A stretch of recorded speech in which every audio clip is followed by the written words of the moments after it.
तो दोस्तों हमने अभी तक क्या सीखा, नाउन को सीखा है। नाउन को मैंने बहुत अच्छे से एक्सप्लेन किया है अपने इस वीडियो में। तो अगर आपको नाउन अभी तक नहीं समझे हैं या फिर आपको क्लियर है भी, तो भी आप एक बार मेरे इस वीडियो को जरूर देखिएगा ताकि आपको और अच्छे से क्लियर हो जाए। उसके टाइप्स, उन टाइप्स के डेफिनेशन विथ एग्जाम्पल मैंने इस वीडियो में दिए हुए हैं। तो आज हम सीखेंगे प्रोनाउन। प्रोनाउन सीखने से पहले हम जानते हैं कि नाउन और प्रोनाउन को हम क्यों सीखते हैं। क्योंकि अगर हम आगे टेंसेस बनाना स्टार्ट करते हैं, हम सेंटेंस बनाना स्टार्ट करते हैं, हम टेंस सीखते हैं, तो हमें नाउन, प्रोनाउन, वर्ब, एडजेक्टिव ये सब चीज़ हमें पहले से सीख लेना चाहिए। तो जब इन छोटी छोटी चीज़ों को हम सीख लेंगे, उसके बाद टेंसेस सीखेंगे, तो हमारे लिए बहुत आसानी होगी। तो लेट्स स्टार्ट। आज की क्लास हम सीखेंगे प्रोनाउन। ओके, अगर आपने मेरे नाउन वाले वीडियो को नहीं देखा है तो इस वीडियो में मैंने जो है कि नाउन के बारे में बहुत अच्छे से एक्सप्लेन किया है। नाउन्स के टाइप्स विथ एग्जाम्पल मैंने दिए हैं, आप जाकर के उसको जरूर देखिएगा।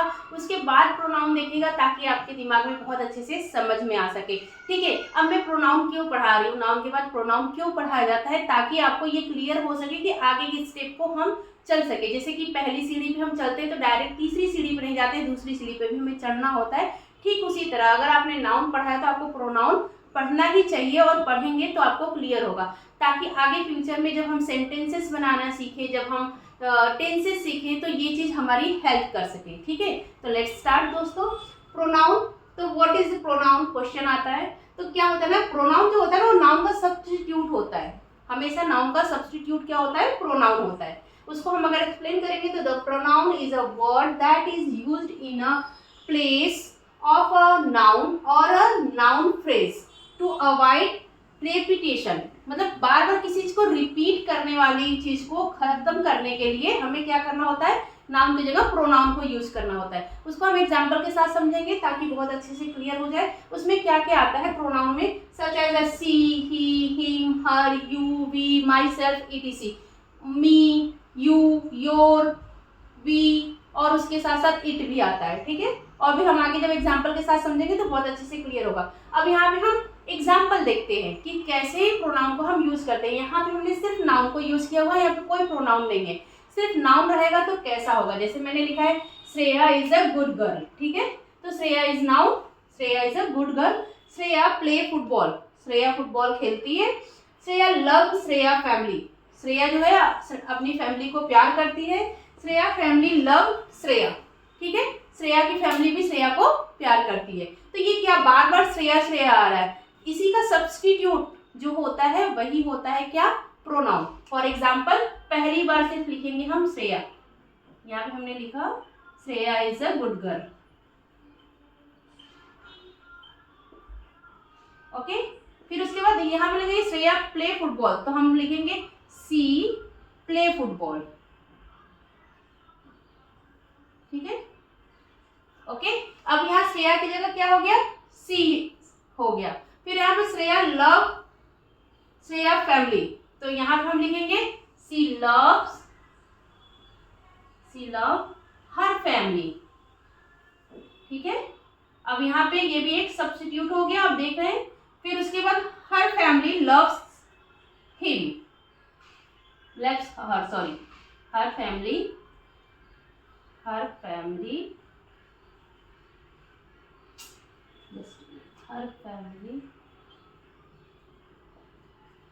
लव हर। ठीक है, श्रेया श्रेया आ रहा है तो उसी का सब्स्टिट्यूट जब हम चूज करते हैं तो वही प्रोनाउन होता है। फॉर एग्जाम्पल मैंने यहाँ पे आपको लिखा है। फिर अब हम उसको अगर सब्स्टिट्यूट के साथ बनाते हैं, प्रोनाउन के साथ बनाते हैं, तो वो कैसा बन जाएगा, Shreya is a good girl. ठीक है, पहला सब्स्टिट्यूट उसका अभी यहाँ पे कुछ भी नहीं आएगा।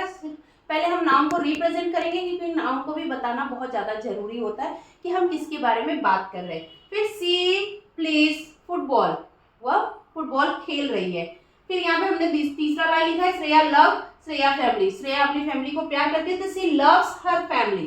ठीक है, वो अपनी फैमिली को प्यार करती है। यहाँ पे चेंज हो गया, यहाँ पे सब्स्टिट्यूट आ गया, श्रेया की जगह सी आ गया सब्स्टिट्यूट। ठीक है, और श्रेया फैमिली की जगह हर फैमिली आ गया, ये भी प्रोनाउन है और ये भी सब्स्टिट्यूट है नाउन की जगह, इसको चेंज करके लिखने के लिए। हर फैमिली लव्स हर, उसकी फैमिली भी उसको प्यार करती है। ठीक है, तो इसका सब्स्टिट्यूट मिल गया, नाउन को बार बार नहीं बोलना है। जब हम नाउन को बार बार बोलते हैं तो वो अच्छा नहीं लगता है, इसलिए उसका सब्स्टिट्यूट चुना गया है और वही सब्स्टिट्यूट क्या होता है, प्रोनाउन होता है।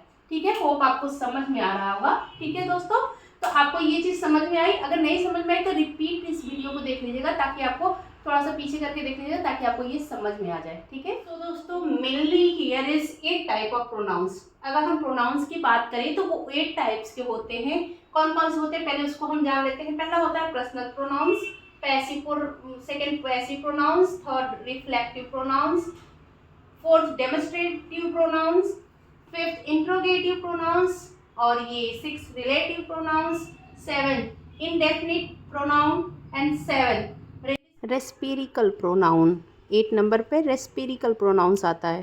टाइप के प्रोनाउंस होते हैं, इसमें हम अभी 3 टाइप के प्रोनाउंस को अभी जानेंगे।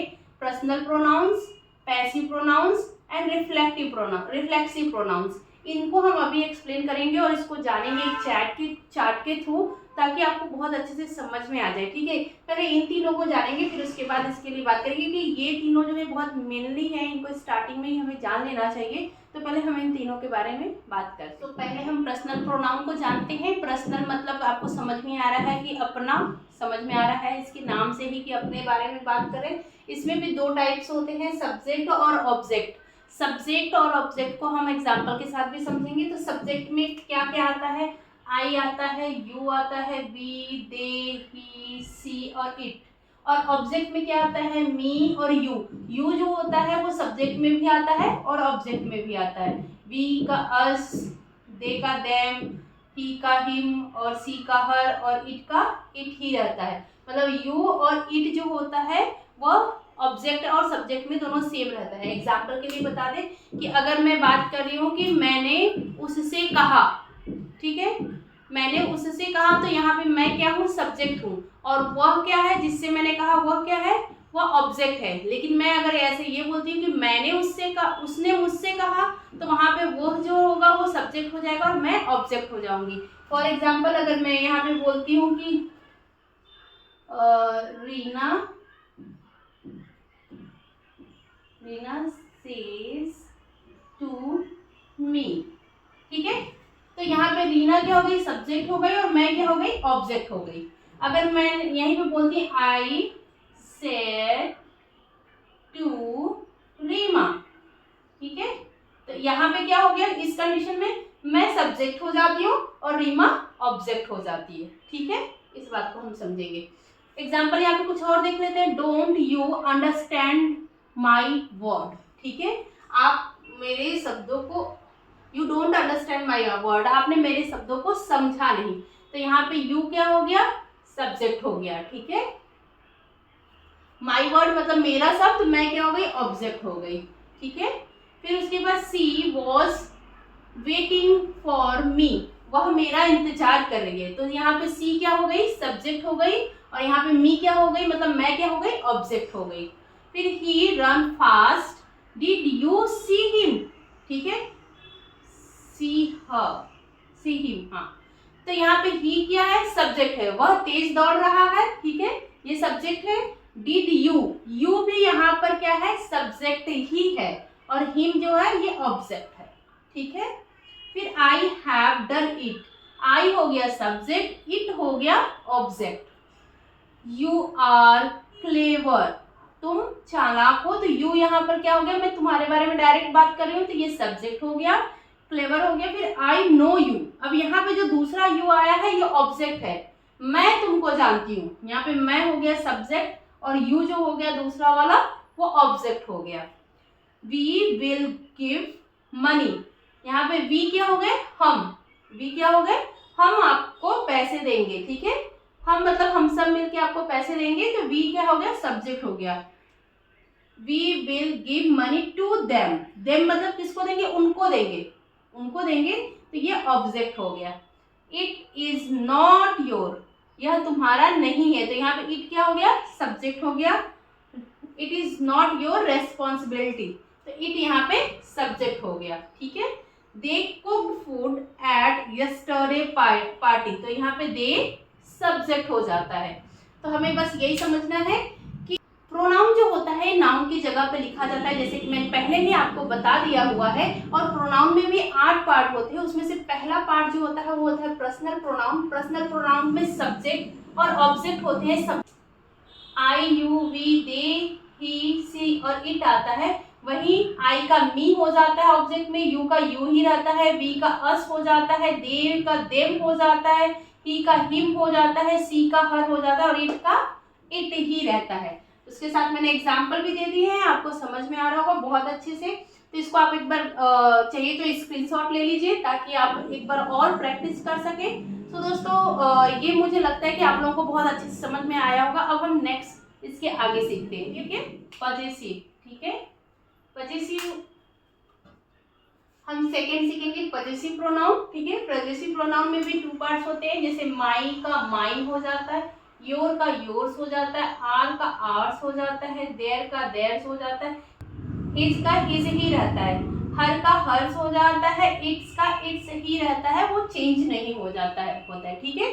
यहाँ हम उस एग्जाम्पल के साथ समझेंगे, ठीक है। His T shirt is white, mine is blue, मतलब उसका टी शर्ट जो है किस कलर का है, व्हाइट कलर का, और मेरा जो है वो ब्लू। पजेसिव प्रोनाउन क्या होता है, प्रोनाउन जो होता है वो पोजीशन बताता है आपके एक्चुअल चीज का, ठीक है, उसी को पजेसिव प्रोनाउन कहते हैं, ठीक है।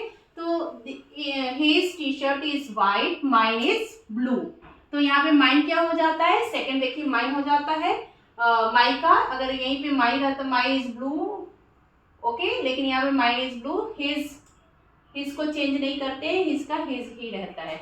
Her eyes are grey in a colour, उसकी आंखें क्या है, कलर में ग्रे हैं, तो हर क्या हो गया, ये हर, ठीक है, ये पॉजेसिव प्रोनाउन में है। दिस इज माई बुक, यहाँ पे भी हम देखिए माई बुक फर्स्ट वाला यूज हो रहा है, दिस इज माई बुक, अपनी बुक के बारे में हम पोजीशन बता रहे हैं। दिस बुक इज माइन, जैसे ही चेंज हो जाता है मतलब पोजीशन इसका बताते हुए मतलब माइन आ जाता है, अगर हम इधर अपने बुक की पोजीशन बता रहे हैं। Here is my pen, where is yours, ये माई है और यहाँ पे योर्स की बात कर रहे हैं, ठीक है, कि मेरी तो यहाँ है, आपकी कहाँ है, तो यहाँ पे एस लग योर्स हो जाता है। अच्छा, बहुत सारे लोग होते हैं जब ये पॉजेसिव प्रोनाउन में देखिए प्रोनाउंस हो रहा है yours, ours, theirs, hers, its, तो वो लोग क्या करते हैं बीच में एपॉस्ट्रोफी लगा देते हैं, लेकिन आप हमेशा ध्यान रखिएगा ये नहीं लगेगा, जब भी कभी हम पॉजेसिव प्रोनाउन के बारे में बात कर रहे हैं तो एपॉस्ट्रोफी एस नहीं लगेगा उसमें, ठीक है।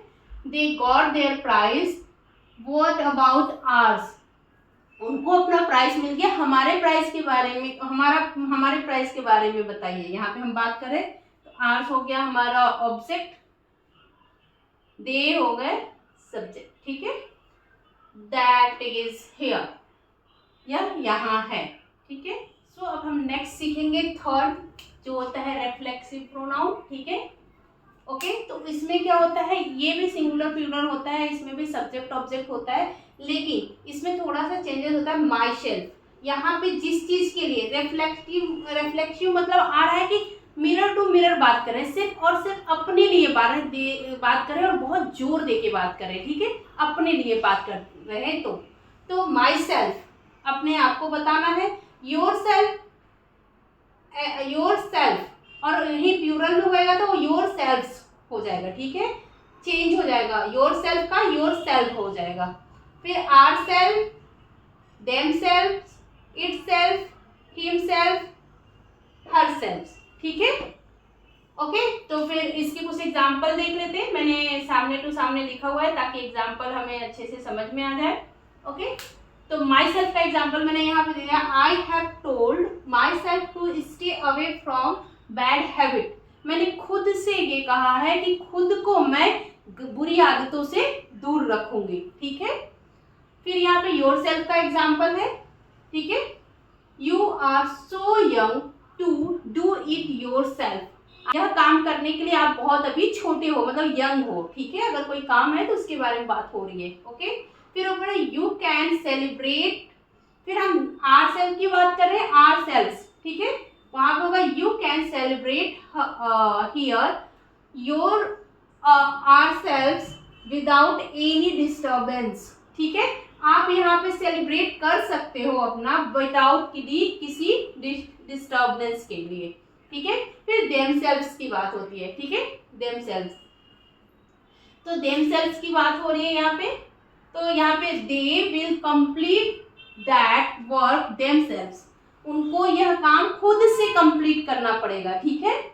Itself, the cat crosses the road itself, जो बिल्ली है वो अपने खुद से रोड को क्रॉस कर रही है। Himself, Aaradhya made food for himself, Aaradhya ने अपने खुद के लिए फूड प्रिपेयर किया, मतलब फूड बनाया, ठीक है। फिर उसके बाद herself, she cut down her hair herself yesterday, उसने अपना खुद का बाल खुद से कल काटा है, मतलब सेल्फ के बारे में बात हो रही है। रिफ्लेक्सिव प्रोनाउन जो होता है उसको इन्फिनेटिव प्रोनाउन भी बोलते हैं। इन्फिनेटिव प्रोनाउंस कब बोलते हैं, जब किसी बात को ज्यादा जोर दे के बोला जा रहा है कि नहीं यही है, जब वो उस बात को बोला जाता है तो वहां पे क्या यूज होता है, इन्फिनेटिव प्रोनाउन। जैसे कि एग्जाम्पल में I will go there myself, मैं वहां खुद जाऊंगी, एकदम पूरा जोर देके बात नहीं, मैं वहां जाऊंगी जाऊंगी। I will go there myself, मैं वहां खुद ही जाऊंगी। यहाँ जब ऐसी बात आ रही है तो यहाँ पे इन्फिनेटिव प्रोनाउन होगा, जो भी खुद मतलब खूब जोर देके अपने बारे में बात हो तो वहाँ पे ये इन्फिनेटिव प्रोनाउन भी बोला जाता है, ठीक है। सो दोस्तों आज का ये वीडियो 3 एग्जाम्पल मैंने दिए हैं प्रोनाउन के, तो होप आपको अच्छे से समझ में आ रहा होगा। बाकी के और एग्जाम्पल मैं नेक्स्ट वीडियो में दूंगी, ताकि ये वीडियो बहुत लेंथी और बड़ा ना हो जाए, जिससे कि आपको प्रॉब्लम हो। आप इस वीडियो को स्किप करके ना देखो, प्रॉपर तरीके से देखो और समझो। कैसा लगा मेरा आज का वीडियो आप कमेंट करके मुझे बताना, और अपने दोस्तों के साथ शेयर करो जो सीखना चाहते हैं इंग्लिश, जो जीरो से स्टार्ट करना चाहते हैं, जो मेरी तरह अभी कम सीखे हुए हैं, उनको ज़्यादा कुछ पता नहीं है और चाहते हैं कि सीख कर आगे बढ़े, तो उनके साथ शेयर कीजिए। मिलूंगी नेक्स्ट वीडियो में, तब तक के लिए धन्यवाद। जय हिंद।